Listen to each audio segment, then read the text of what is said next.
नमस्कार, जैसे कि आप देख रहे हैं राष्ट्रीय जय यीशु मानव सेवा।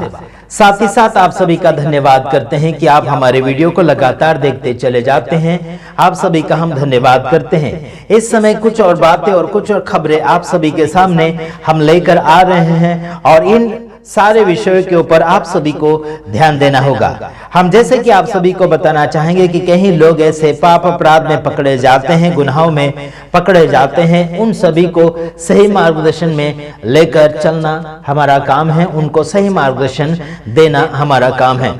और आप सभी का धन्यवाद करते हैं कि हमारे वीडियोस को देखकर काफी लोगों का बदलाव होते चले जा रहा है। महाराष्ट्र के अंदर भी हमारे वीडियोस काफी लोग फॉलो कर रहे हैं और उसके हिसाब से आगे की ओर जीवन को जी रहे हैं। परमेश्वर उन सभी को आशीषित करें और आप सभी का हम धन्यवादी हैं। Praise the lord, hallelujah.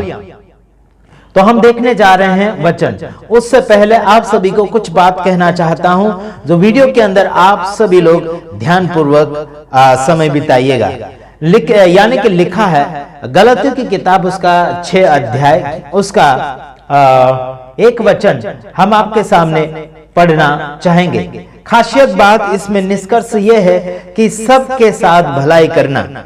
मतलब आइए हम देखते हैं, इसमें लिखा है, हे भाइयों, यदि कोई मनुष्य किसी अपराध में पकड़ा जाए तो तुम जो आत्मिक हो नम्रता के साथ ऐसे को संभालो और अपनी भी देख रेख करो कि तुम भी परीक्षा में ना पड़ सको, है ना।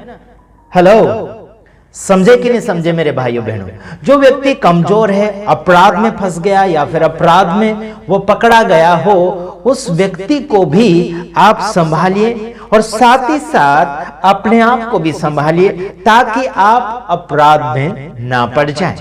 Praise the Lord. जो व्यक्ति पाप में पकड़ा गया हो उसे नम्रता पूर्वक उसे संभाले, उसे हिम्मत दीजिए और उसे ताकत देने की कोशिश करें और आगे की ओर बढ़ाने की कोशिश करें।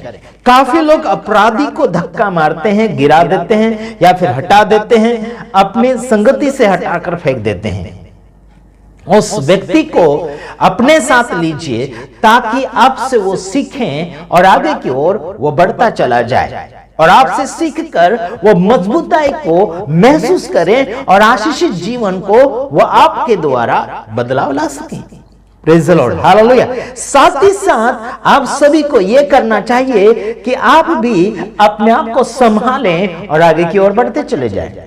क्यों मैं ऐसे कह रहा हूं कि काफी लोग अपराधी लोगों के साथ अपराधी गुनहगार बनते चले जाते हैं। इसके कारण मैं आप सभी को यह कहना चाहता हूं कि अपने भी ख्याल रखें, जैसे यहां बाइबल में लिखा है कि अपने भी चौकसी रखें ताकि आप खुद परीक्षा में ना पड़ जाए, आप खुद फेल ना हो जाए, आप खुद उसमें फंस ना जाए। समझ रहे कि नहीं। दूसरा वचन हम आगे की ओर पढ़ने जा रहे हैं। तुम एक दूसरे के भार उठाओ। क्या लिखा? यहां लिखा कि तुम एक दूसरे के भार उठाओ, बोझ उठाओ। जो भी सामने वाला जिस प्रकार के बोझ में है वो बोझ उठाओ। समझ रहे हैं? हेलो, उसे हल्का करो। किस बात में वो बोझित है? क्या झूठी शिक्षाओं में है, परंपराओं में है, क्या प्रॉब्लम में है, परेशानियों में है? उसके बोझ को उठाओ और जहां रखना है वहां रख दो। चाहे जो समस्या में, चाहे जो बोझ में वो दबा है, उस बोझ को उठाओ और फेंको, उसे हल्का करो, उसे आगे की ओर बढ़ाने की कोशिश में लगे होना चाहिए। लेकिन आज लोग, सामने वाले लोग अगर बोझ में दबे हैं, उसे फिर ज्यादा बोझ में दबाने की कोशिश में लगे हुए हैं। याद रखना मेरे भाइयों बहनों। आइए आगे और पढ़ते हैं। और इस प्रकार मसीह की व्यवस्था को पूरी करो। एक दूसरे को बोझ को उठाकर मसीह की व्यवस्था को, मसीह के नियम को, मसीह की बात को पूरा करें। पुरानी व्यवस्था की बात नहीं कर रहा हूं मैं, समझ रहे। मसीह यीशु के नियम को पूरा करें। मसीह यीशु ने आपके और मेरे बोझ को उठाया, आपके और मेरे समस्या को उसने देखा। समझ रहे मेरे भाइयों बहनों। और उसने आपको और मुझे हल्का चलने के लिए और आजाद रीति से चलने के लिए मौका प्रदान किया है। Hallelujah, praise the lord, hallelujah. आइए आगे देखते हैं। आगे और देखते हैं, तीसरा वचन पढ़ रहे हैं। क्योंकि यदि कोई कुछ न होने पर भी अपने आप को कुछ समझता है तो अपने आप को धोखा देता है। क्या कहा? अगर कोई कुछ भी नहीं है, कुछ करने के लायक ही नहीं है, कुछ पदवी नहीं उसकी, कुछ उसके अंदर खासियत ही नहीं है और कुछ बनने की कोशिश करता है या मैं कुछ हूं ऐसे बोलता है, झूठ के ऊपर झूठ बोलते चला जाता है, तो वो उसे कहना चाहिए कि खुद धोखे में मत गिरो। खुद ये हूं, मैं हूं, वो हूं, फलाना ढेकना हूं, ये करने की कोशिश मत करना। समझ रहे कि नहीं समझ रहे? जो है आप उसी की बात करें, अगली बात ना करें। कई लोग शिक्षा से पार हो चुके हैं। कई लोग हमें फोन करते हैं कि आशीष हम आपके घर आना चाहते हैं। मैंने कहा क्यों? वो लोग कहते हैं हम प्रार्थना करवाने आना चाहते हैं और वहीं पर रुकेंगे जब तक ठीक ना हो जाए। जब ठीक हो जाएगा तब हम अपने घर की ओर लौटेंगे, इनका ये कहना। मैंने कहा केवल सुधरने के लिए ही नहीं आना, बीमारी से सुधारी या फिर बीमारी से आजादी प्राप्त करने के लिए ही मेरे पास नहीं आना।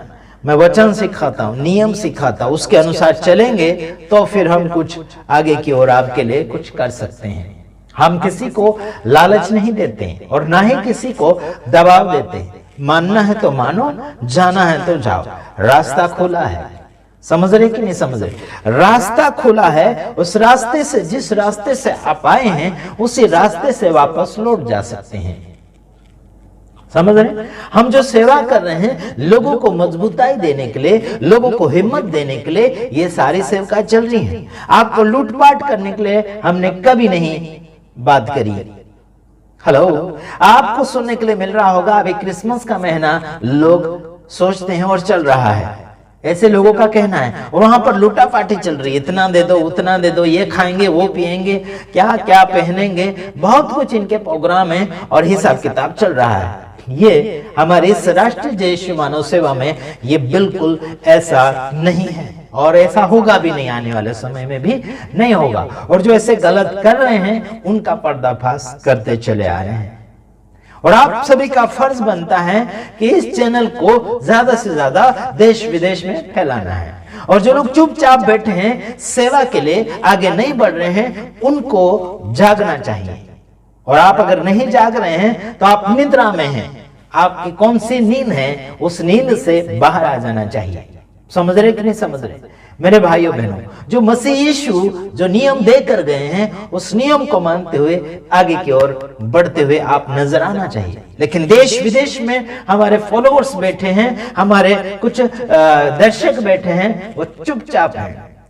ग्रुप के अंदर भी कुछ लोग शांतिपूर्वक बैठे हैं, जैसे कि उनको कोमा हो चुका है। ना ही तो कोई कमेंट लिख रहे हैं, ना ही तो कोई रिस्पांस दे रहे हैं, ना ही तो कोई प्रकार की बातें और ना ही कोई प्रकार का व्हाट्सएप मैसेज। समझ रहे?